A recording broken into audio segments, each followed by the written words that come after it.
Sanggar Cerita mempersembahkan Sabda Pandita Ratu.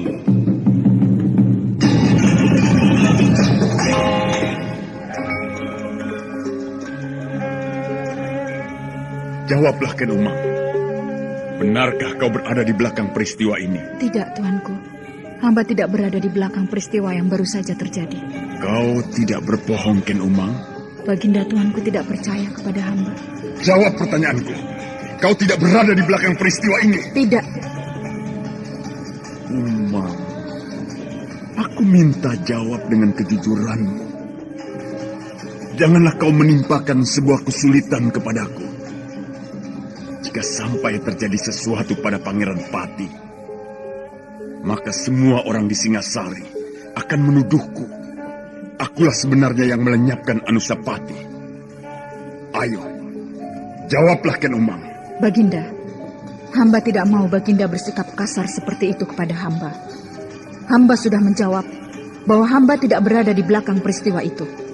Hamba mengatakan sebenarnya, hamba memang berkepentingan dengan lenyapnya Anusapati itu, karena ia akan menjadi duri di dalam daging hamba.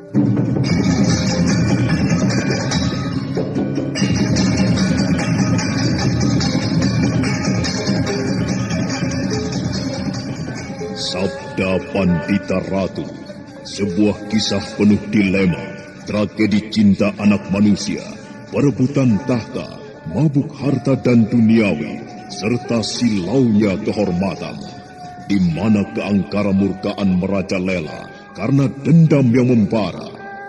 Kisah ini berlatar belakang berdirinya Singasari. Ken Arok, dialah pemuda yang merekuk pahit getirnya kehidupan. Namun sebenarnya, dialah yang harus melaksanakan sabda-sabdanya. Perjalanan sengsaranya adalah awal untuk meraih keberhasilan, untuk menuju kejayaannya di saat Singasari berdiri.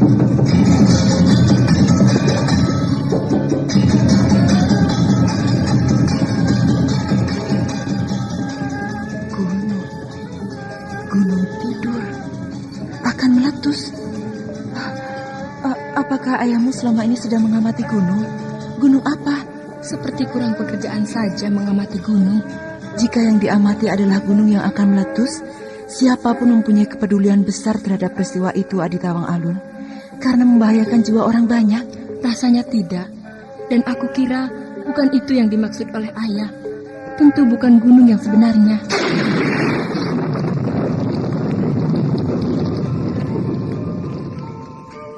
Sabda Pandita Ratu. Naskah ditulis oleh Pondra Swasti Langit, diolah oleh Agung Bahrodi, didukung oleh artis-artis terkemuka Ferry Fadli, Eli Ermawati, M. Abud, Ivone Rose, dan lain-lain. Teknik dan montase Ibing Arifin, dengan sutradara Dian Pertiwi.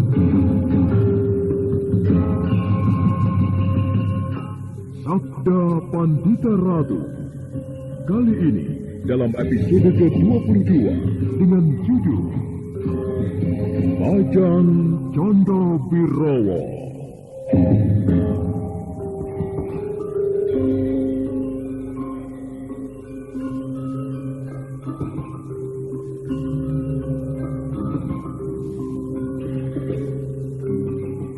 Dalam seri ke-645 ini, dengan para pemain Hari Akik sebagai Putut Gajah Wengkar, Wahyu Chandra sebagai Brahmana Loh Gawe, Ganevin sebagai Kiai Jayeng, Endang Agustin sebagai Nyai Jayeng, Rusli sebagai Paraji Gading, dan Asdi Suhastra, pengantar cerita.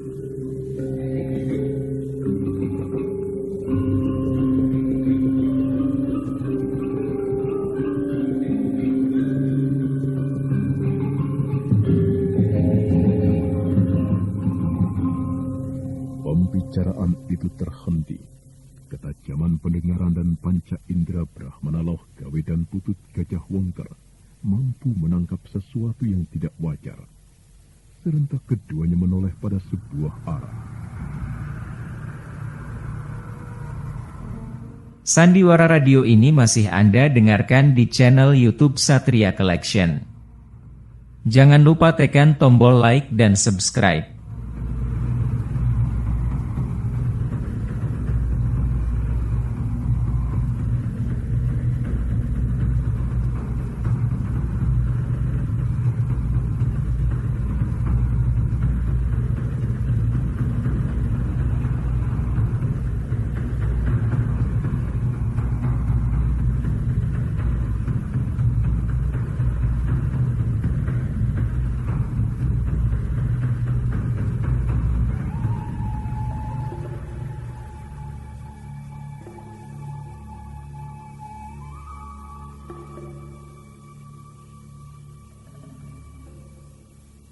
Pendapatku dari sanakah arah suara itu?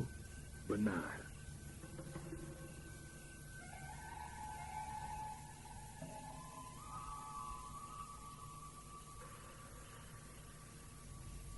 Bagai bersepakat, Brahmana Loh Gawe dan Putut Gajah Wengker tidak lagi bersuara.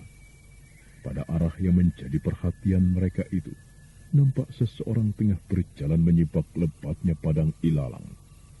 Sesekali orang itu menggeram, menyiratkan kejengkelannya, melihat obor dinyalakan di mana-mana.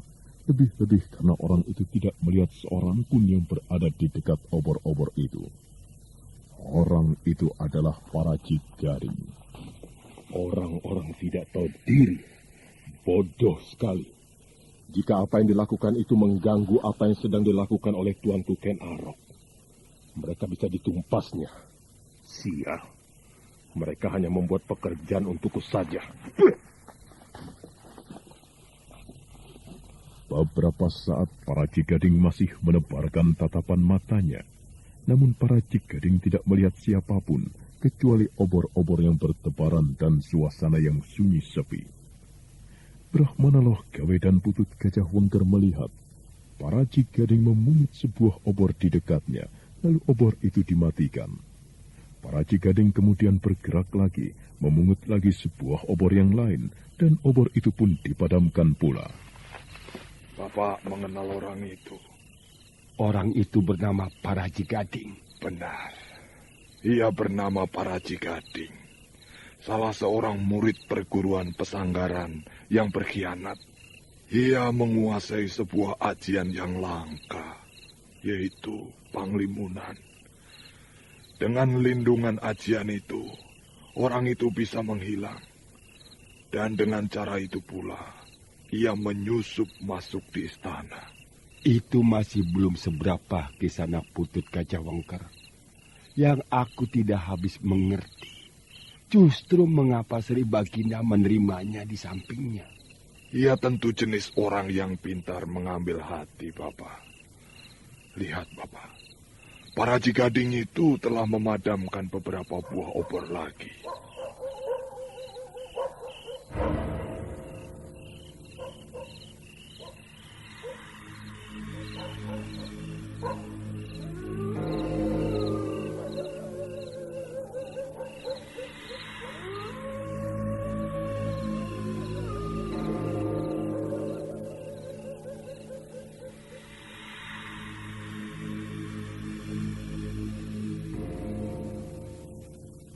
Suasana aneh bagai menyelubungi wilayah padang karautan yang luasnya bagai bulak persawahan yang tiada bertepi itu. Dari ujung ke ujung yang lain sering terdengar suara lengkingan yang menakutkan. Seolah hantu-hantu yang menjeritkan nafsu dan pesta pora. Para Cigading terus melanjutkan memadamkan obor sambil di dalam hatinya tiada habis-habisnya mengumpat dan menumpahkan segala macam sumpah serapah. Di dalam hati dia berjanji, esok harinya akan memaki-maki Kiai dan Nyai Jayeng yang dianggapnya telah lancang mengobrol rahasia yang seharusnya disimpan rapat-rapat. Dan beberapa waktu kemudian, semua obor yang ada hampir padam, Bapak. Iya. Kita tunggu beberapa saat lagi. Permainan akan segera kita mulai. Permainan? Iya, permainan. Sebagaimana petunjuk yang aku terima dari Bapak Panembahan. Permainan apakah itu? Kita tidak sekedar menyalakan obor. Tetapi kita nyalakan padang karautan ini hingga terang benderang. Oh, aku masih merasa belum jelas dengan apa yang kau maksudkan, Kisanak Gajah Wangker. Padang ilalang ini menjadi tempat yang mengerikan. Dihuni oleh ular dan binatang buas yang lain. Bagaimana kalau padang ilalang ini dibakar saja?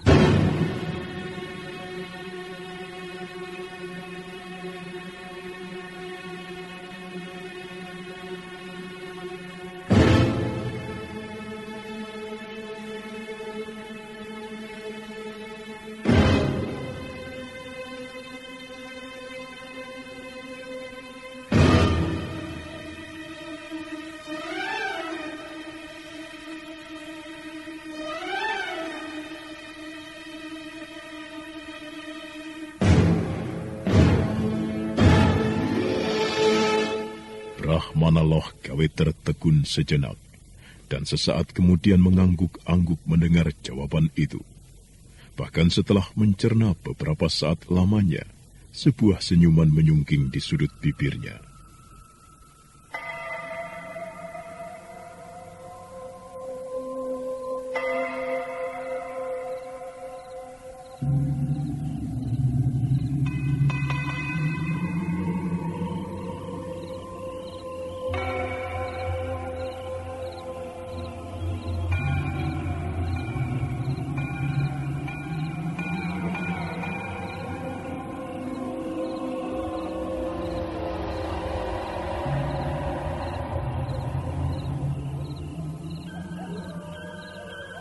Sebuah permainan yang menarik. Akan tetapi juga mengandung bahaya yang tiada terkira.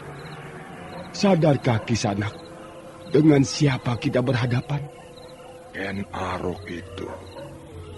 Meski beliau seorang raja yang sakti mandraguna, akan tetapi ia tetap seorang manusia yang mempunyai kelemahan dan kekurangan, Papa. Kisanak Gajah Wangker merasa yakin itu akan ada manfaatnya. Ya, demikian, Papa. Namun, marilah kita menunggu barang sejenak. Barangkali sesuatu akan terjadi di padang karautan ini.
Keheningan yang amat sangat kembali menyeruak.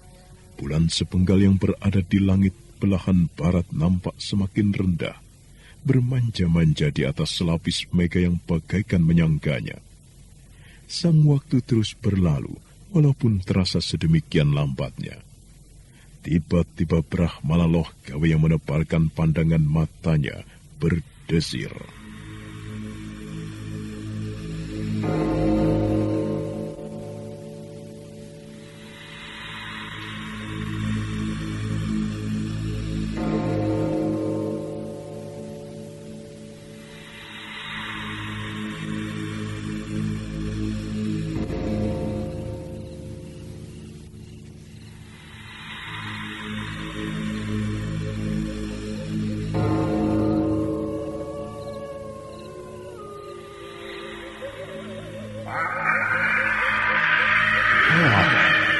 pemuda itu mulai mengaum. Barangkali bahkan akan bertiwikrama, Bapak Lokawe. Ya, seperti Kresna dalam kisah Padmanabha Duta.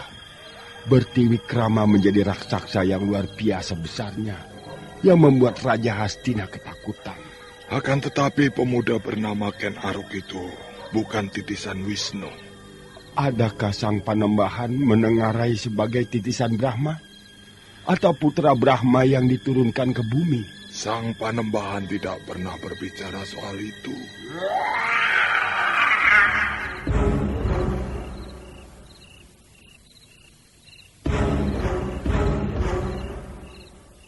Suara itu mengerikan sekali. Akan lebih mengerikan seandainya usahanya untuk merubah pepesten atau takdir itu berhasil.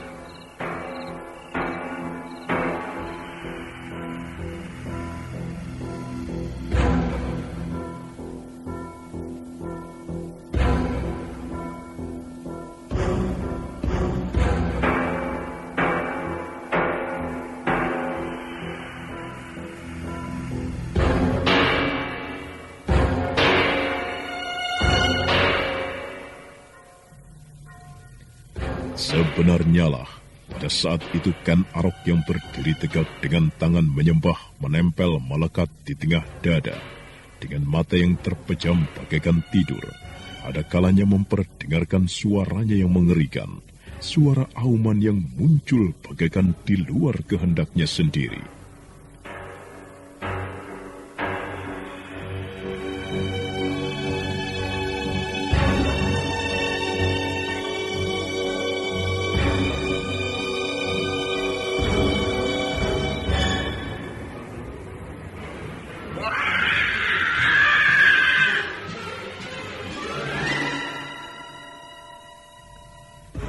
Para Jigading yang membangun kemah tidak jauh dari tempat itu merasakan dadanya berdesir menyaksikan apa yang dilakukan Ken Arok.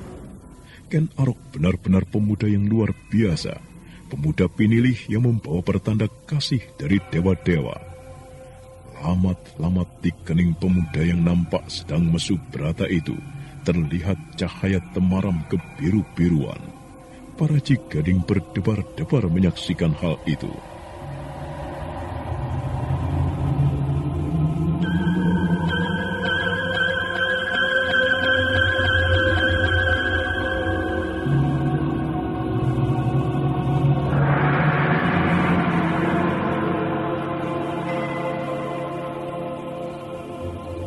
Luar biasa. Rasanya di sepanjang hidupku, baru kali ini aku melihat kejadian yang seperti ini. Ken Arok benar-benar, ya, orang yang luar biasa. Tidak salah jika aku bisa menempatkan diri di sebelahnya. Dan itulah sasaran yang harus berhasil aku dapatkan di kelak kemudian hari, sebagai usahaku untuk mendampingi Ken Umang.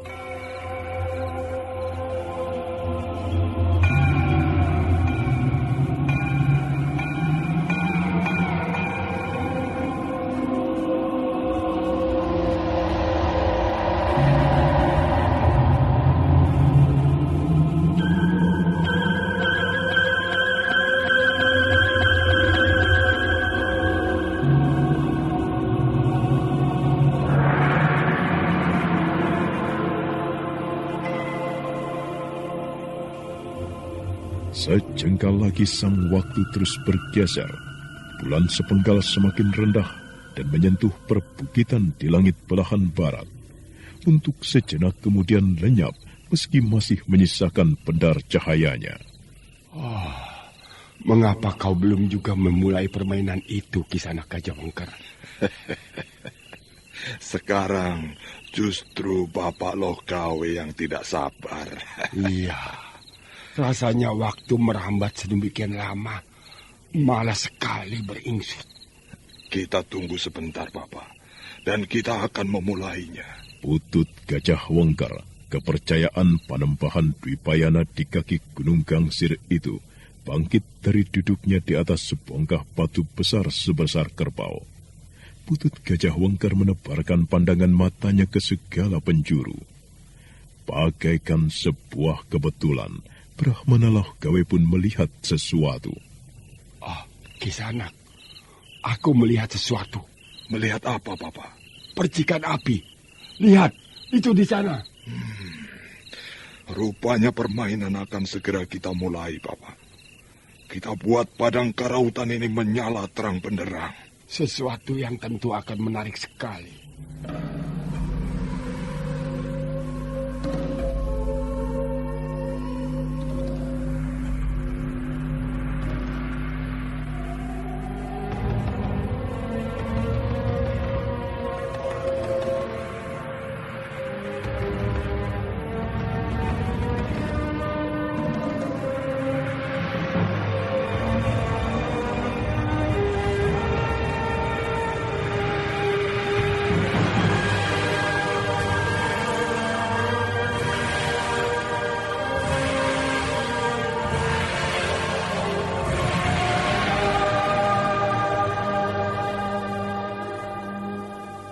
Demikianlah, Putut Gajah Wengker segera menyalakan api dari batu titikan yang digoreskan.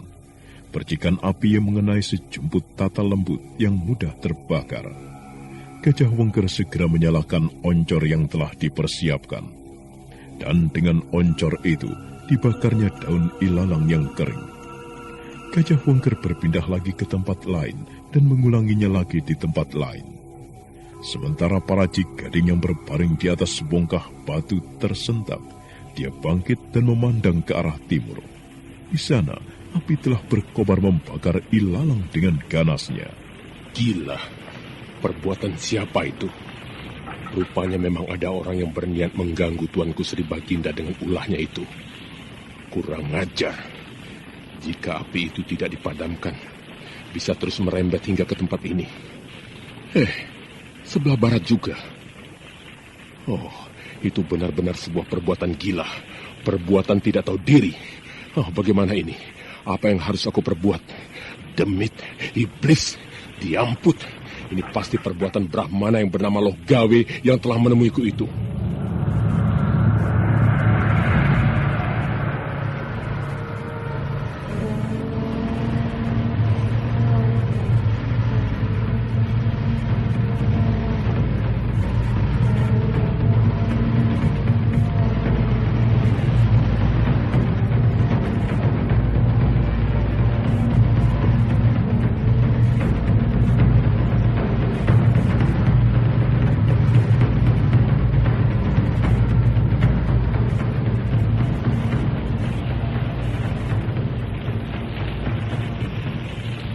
Permainan telah dimulai, Bapak. Iya, rupanya segala sesuatunya telah direncanakan dengan sebaik-baiknya di sana.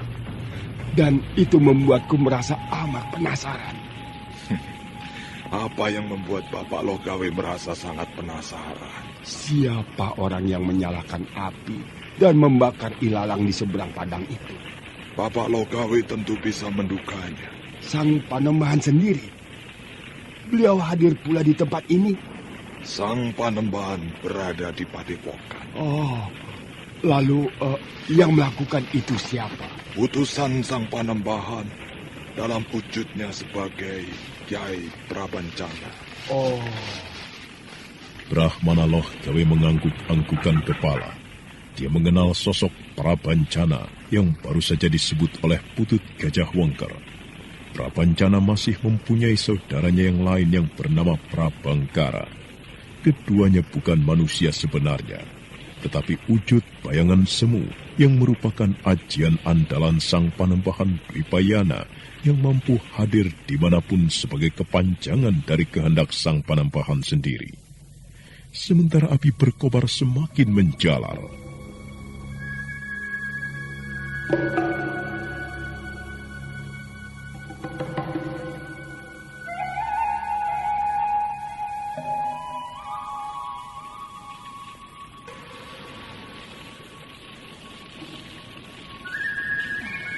Bagaimana Kakang Jayeng? Terjadi kebakaran yang hebat, Nyai. Padang ilalang itu terbakar. Lalu bagaimana, Kakang? Kita harus segera pergi dari tempat ini. Kita harus minggat, Nyai. Jika Sri Baginda yang sedang mesu berada di padang karautan itu sampai murka, kita bisa ditumpasnya. Kita harus pergi. Lalu kita pergi kemana? Kemanapun. Kemanapun itu kemana, Kakang? Kemanapun asal selamat, Nyai. Padang Karautan terbakar. Padahal padang itu dihuni oleh ular-ular. Binatang-binatang berbahaya dan berbisa itu akan berhamburan. Kita harus pergi cepat, Nyai. Kita berkemas. Segera kita tinggalkan tempat ini. Iya, Kakang.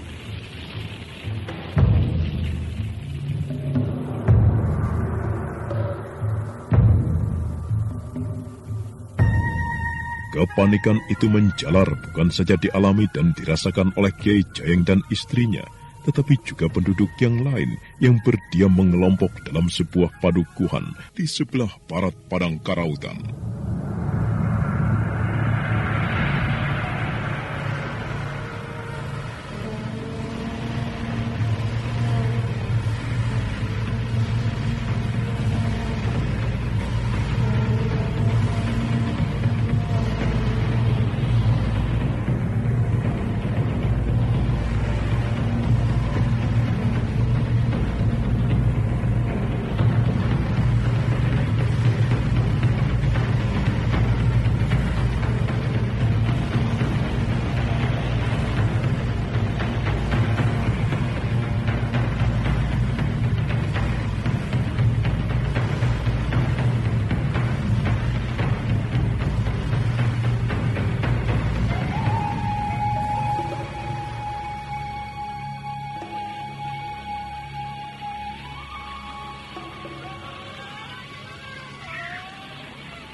Padang Karautan kebakaran. Iya, itu sangat berbahaya. Apalagi anginnya cukup besar. Bukan apinya yang berbahaya, akan tetapi ular-ular yang tinggal di dalam padang ilalang itu. Menurutmu, apa yang harus kita lakukan? Lebih baik mengungsi. Kita sebaiknya mengungsi. Ya, mengungsi. Iya.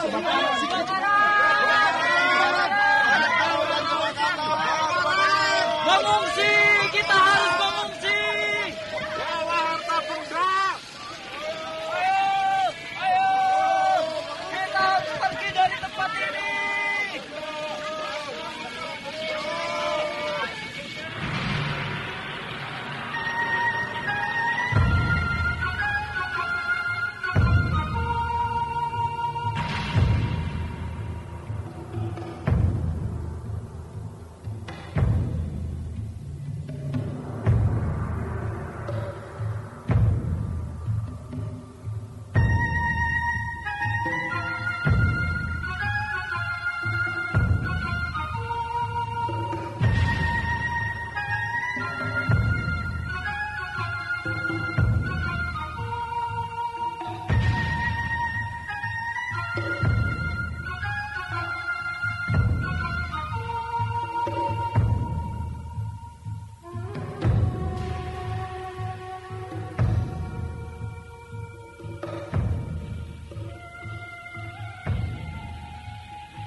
Angin berhembus kencang, seperti menemukan kegembiraan karena melihat kobaran api. Api itu pun kemudian menjalar dengan cepat, melahap daun-daun ilalang kering. Api tidak hanya muncul dari arah barat dan timur, tetapi juga dari arah selatan dan utara. Api yang menjalar cepat itu seperti sepakat mengepungkan Arok yang bertapa di tengah-tengahnya.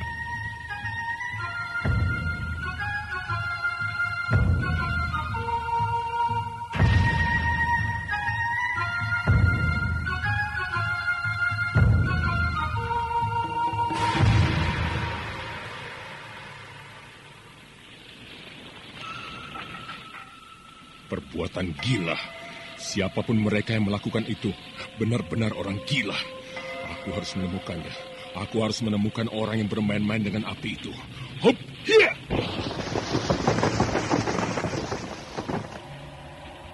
Para Gading yang melihat api muncul dan menjalar di mana-mana itu, segera meloncat dengan cepat, gesit bagaikan bayangan hantu.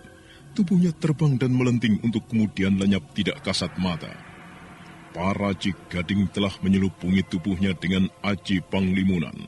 Namun para Gading yang berada dalam lindungan ajian Panglimunan itu tidak menemukan siapapun. Yang ditemukannya hanyalah kobaran api sendiri yang semakin melebar.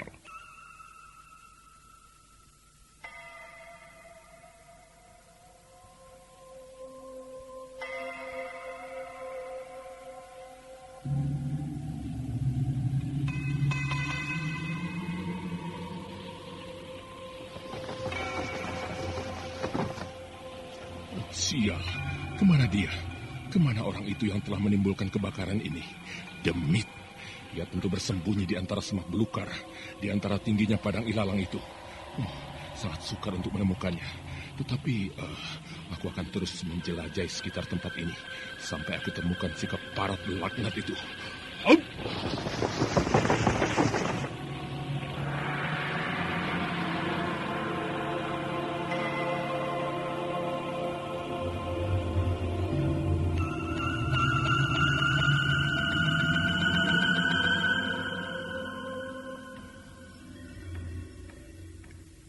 Para Gading yang menyelubungi tubuhnya dalam ajian Panglimunan hingga tidak nampak itu terus mengaduk semak belukar, tetapi tetap saja yang dicarinya tidak ditemukan.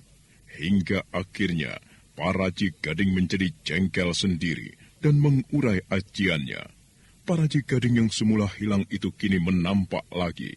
Bayangan tubuhnya disiram cahaya api.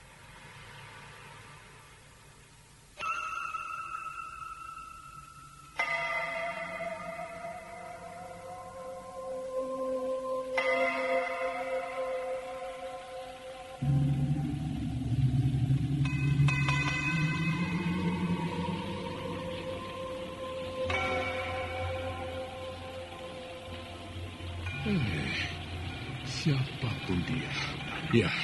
Ya. Hei, siapapun kau yang telah membakar padang karautan, keluarlah! Ayo, keluarlah! Jangan berbuat seperti seorang pengecut! Nampaklah dan temui aku di sini! Ayo, nampaklah! Ayo! Ayo! Nampaklah kau! Menampaklah! Jangan bersembunyi seperti perempuan pinjungan! Datanglah kemari dan temui aku!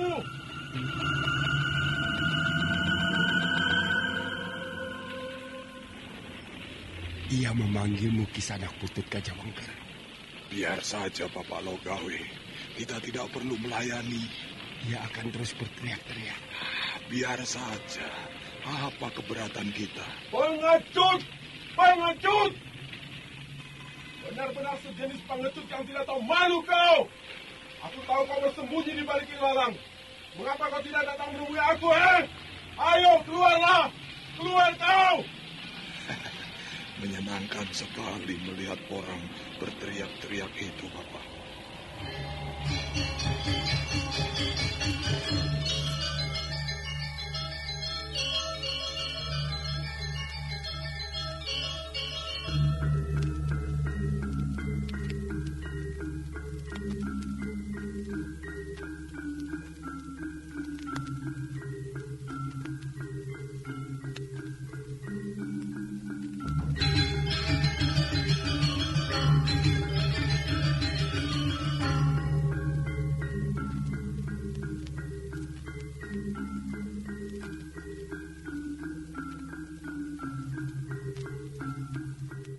Sandiwara Radio ini masih Anda dengarkan di channel YouTube Satria Collection. Jangan lupa tekan tombol like dan subscribe. Untuk beberapa saat lamanya, para Gading terus berteriak-teriak. Tetapi Putut Gajah Wengker, orang kepercayaan Panembahan Dwipayana dari Padepokan Dandang Kandaga yang ditemani Brahmana Lohgawe, tidak memperdulikannya. Hingga akhirnya, para Gading yang jengkel bergegas meninggalkan tempat itu. Para Gading merasa sakit sekali hatinya melihat api yang menjalar semakin lebar seolah mengepung padang karautan. Sementara itu, Ken Arok bagaikan tidak terusik sama sekali. Keheningan hatinya menjelajah entah kemana, seolah telah terpisah antara wadak dan jiwanya. Jiwa yang terpisah itu berusaha mencari jawab atas apa yang dicemaskannya selama ini.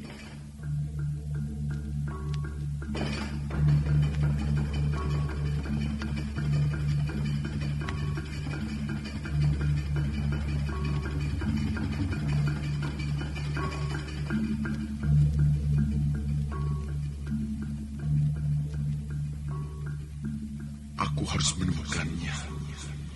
Aku harus menemukan siapa pemuda yang menjadi bayang-bayang buruk dan membunuhku seperti tergambar di dalam mimpi itu. Aku harus menemukannya. Aku harus menemukannya. Aku tidak mau dibayangi mimpi buruk kutukan itu. Aku harus mengubahnya hingga kutukan keparat itu tidak terjadi. Tidak boleh terjadi. Seorang pemuda tampan. Ia menggenggam keris dahsyat buatan Empu Gandring itu. Ia menikamku hingga ususku terburai. Mimpi itu tidak boleh terjadi. Kutuk Empu Gandring itu tidak boleh terjadi. Aku harus menemukan siapa pemuda yang akan menjadi pembunuh atas diriku itu. Mumpung hal itu belum terjadi, aku akan membunuhnya, menumpasnya. Aku harus mendahuluinya.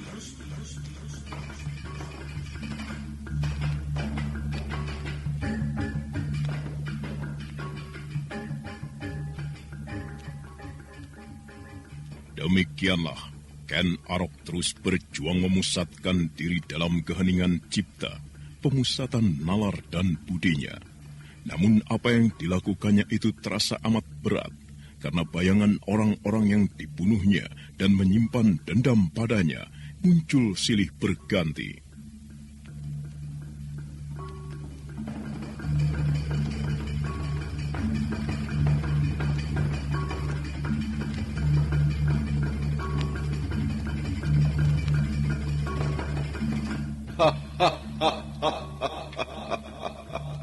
Apa yang akan kau lakukan itu, Ken Arok?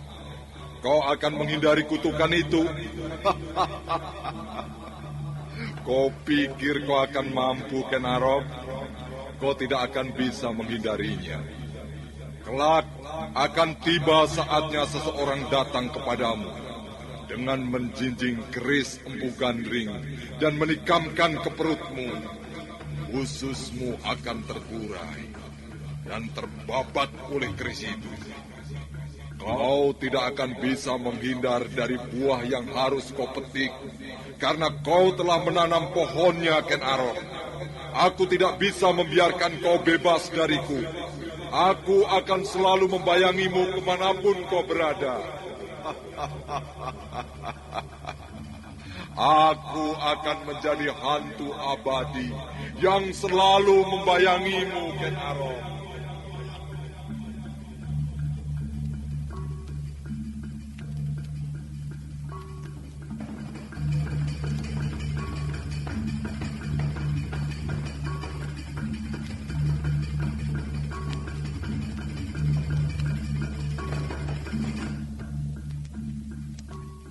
Pada hari yang kesekian itu, Ken Arok terus memusatkan diri dalam mesu beratanya. Bayang-bayang samar seorang pemuda yang memegang keris Empu Gandring itu mulai muncul, namun dalam wujud yang masih belum jelas. Justru yang nampak jelas adalah pamor mengerikan pada keris itu sendiri. Dan ketika Ken Arok belum berhasil mengetahui dengan jelas siapa sosok yang akan menjadi sumber bahaya di masa datang itu, pemusatan hatinya terganggu oleh sesuatu di luar dirinya sendiri. Udara yang panas menjilat kulitnya. Ken Arok yang bagaikan tidur lelap dalam semadi itu terpaksa membuka matanya.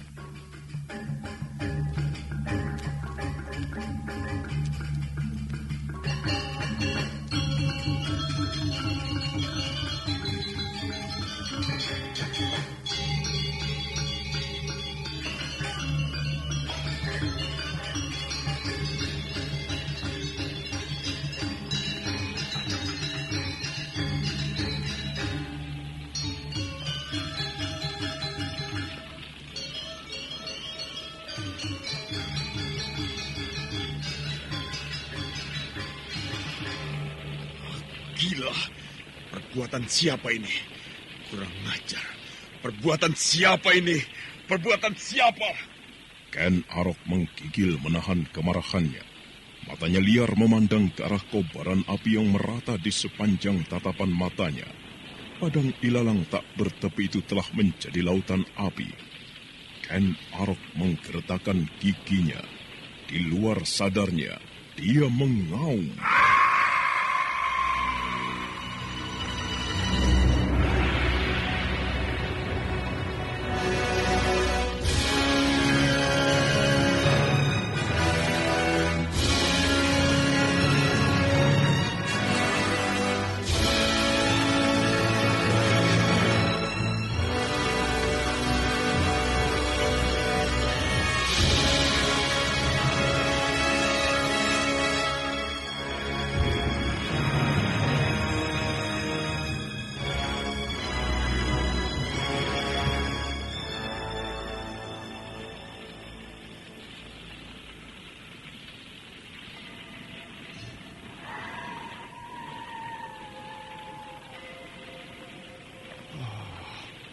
Ada yang berubah dengan suara auman yang menggetarkan itu.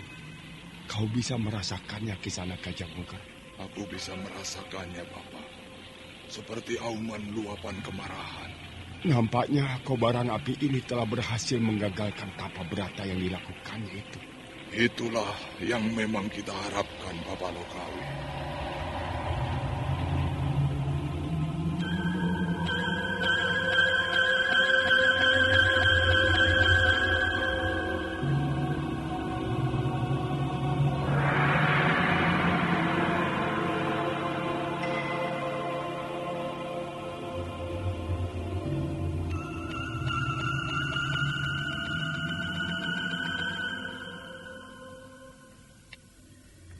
Lautan api telah membakar padang karautan, memporak-porandakan segala isinya. Asap membubung kehitam-hitaman, warna merah nyala api menebar kemana-mana. Beberapa ekor ular yang terjebak berkelojotan mati oleh panasnya api. Namun ada cukup banyak pula yang meloloskan diri keluar dari padang ilalang yang luasnya bagaikan bulak persawahan yang tiada bertepi. Namun lebih jauh dari itu, kobaran api itu bagaikan memporak-porandakan perasaan Ken Arok sendiri. Bagi Raja Singasari itu, padang karautan adalah kampung halamannya. Dan padang karautan itu sekarang telah menjadi lautan api. Perbuatan siapa ini? Perbuatan siapa ini? Keparat! Para Jigading yang mendengarkan Arok berteriak-teriak, mengumpat dan mengumbar kemarahannya itu, bagaikan terbang melesat ke arah Ken Arok. Dengan tatapan mata yang tajam, dengan menahan kemarahan yang seras akan meledakkan dadanya sendiri, Ken Arok memandang para Jigading.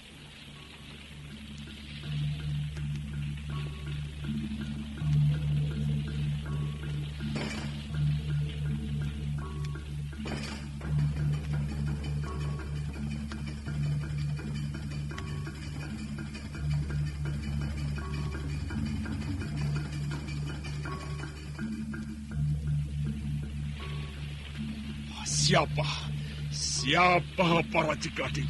Ayo sebut siapa yang telah melakukan perbuatan bodoh ini. Siapa yang telah membakar kampung halamanku ini? Jawab para Jigading. Ampun tuanku, hamba telah berusaha menemukan orang yang melakukannya. Namun hamba tidak berhasil tuanku. Mengapa kau tidak mencegahnya? Mengapa kau tidak mampu melakukan itu? Ampuni hamba tuanku. Arat. Ya!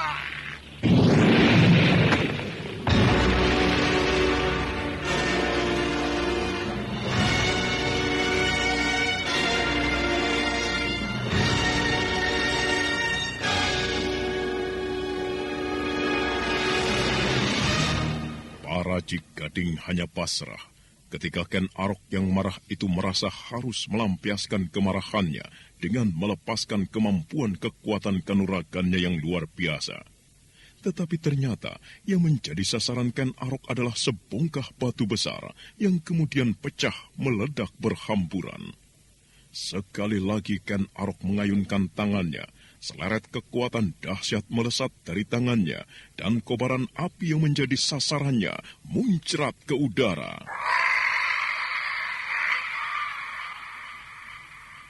Ken Arok membutuhkan waktu beberapa saat lamanya untuk meredakan gejolak kemarahannya. Ken Arok benar-benar merasa jengkel.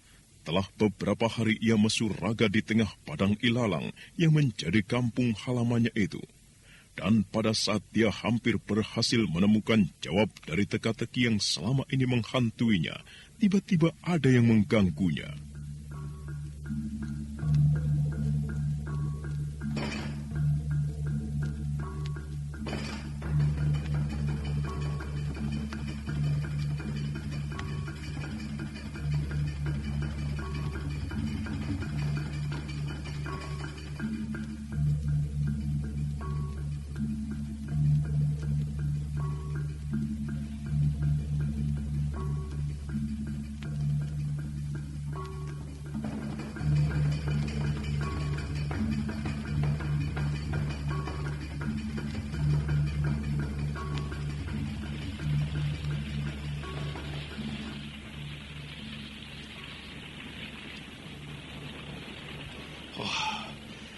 Ceritakan apa yang kau ketahui. Kau mengetahui siapa yang melakukan perbuatan yang melecehkan aku ini? Ampun, tuanku. Katakan! Hamba tidak tahu siapa yang melakukannya. Namun sebelumnya, seorang Brahmana telah menemui hamba. Siapa Brahmana itu? Loh Gawe.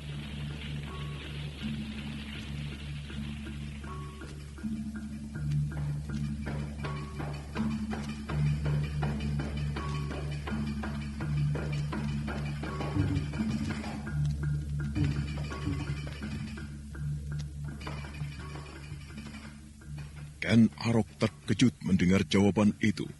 Jawaban yang benar-benar tidak diduganya. Dengan pandangan yang liar, Ken Arok menatap ke arah kobaran api di segala penjuru. Gerahamnya terdengar gemeretak.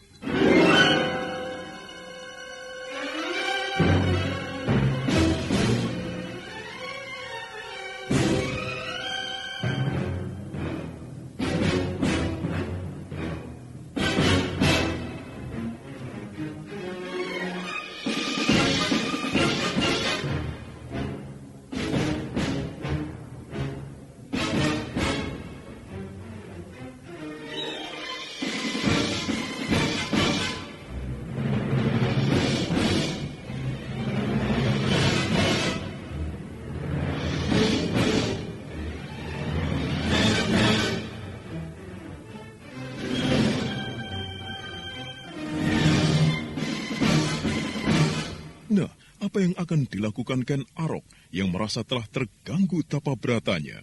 Saudara pendengar, untuk mengetahui jawabannya, ikutilah kelanjutan kisah ini dalam seri berikutnya. Sampai jumpa.